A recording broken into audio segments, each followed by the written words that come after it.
The corporate sector and the sports movement are closely related and use many similar terms and concepts, such as to compete, to win, to lose.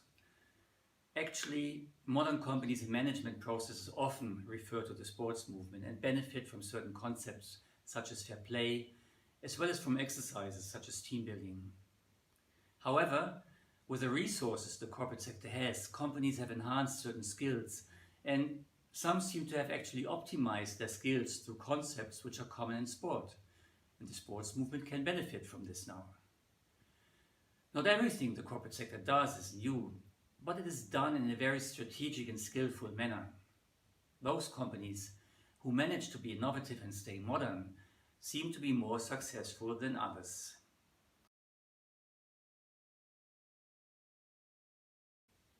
Our approach followed a long discussion, first in the GEM partnership and then in a smaller team. And I wish to thank Keri, McDonald and Schmitz, two young, inspiring and excellent colleagues, for their work and their commitment. One of the demands we wanted to meet was to be inclusive. The result of our work, the ideas we wanted to share, should be meaningful and beneficial for many sport clubs. In the end, we decided to focus on the concept of brand loyalty and the 3 tiers analysis. Concerning brand loyalty, we intended to provide ideas for innovative practices to gain member satisfaction on, as the corporate sector would call it, customer loyalty. Brand loyalty is closely related to multi-way communication, perceived quality, satisfaction, the competitor advantage, and the brand image. With the 3 tiers analysis, we acknowledge that there are global aspects which companies and sport clubs need to take into consideration. Secondly, that there is competition in which they operate. And thirdly, that companies need to be aware about what characterizes them in their specific environment.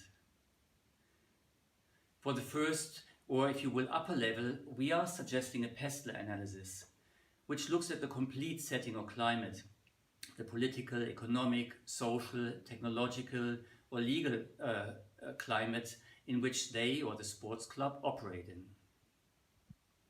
For the second level, we are suggesting the framework of Porter's 5 forces, which helps to analyze the competition of a business. Those 5 forces are powerful buyers and suppliers, potential new entrants, substitute products and competition. They all make up the determinants of the competition level. For the third level, we are suggesting a SWOT analysis. A SWOT analysis allows us to evaluate the balance between the resources, the options of a company, as well as possible threats.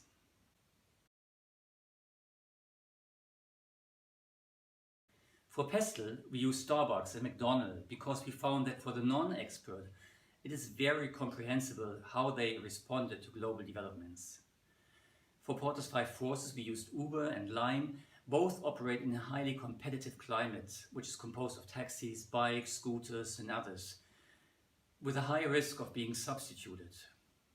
For the SWOT analysis, we looked at Werder Bremen, a German first league football team with high CSR standards. Furthermore, we considered Toms, a shoe producing company which allows you to a limited degree to design your own shoes. Toms was chosen as it has a high, strong philanthropist approach. Its entire business is built upon strong ethics and values.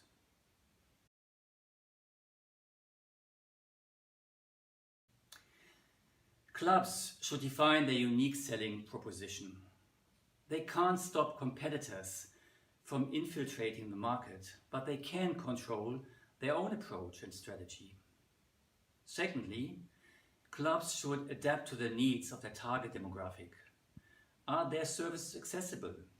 Are they culturally appropriate, etc.? They should follow social trends and adapt services according to members' needs. This could involve bringing sport whenever possible to where citizens spend most of their time. Thirdly, clubs should stay innovative, keeping products up to date and designing new ones. They should modernize their services and increase consumer convenience through new age technology. No matter whether a club works with paid staff or with volunteers, Working professionally in all relevant areas will increase the likelihood of success. This includes a systematic approach to all questions related to governance, finance, office administration and human resources, programs and activities, membership development, as well as its marketing and communication.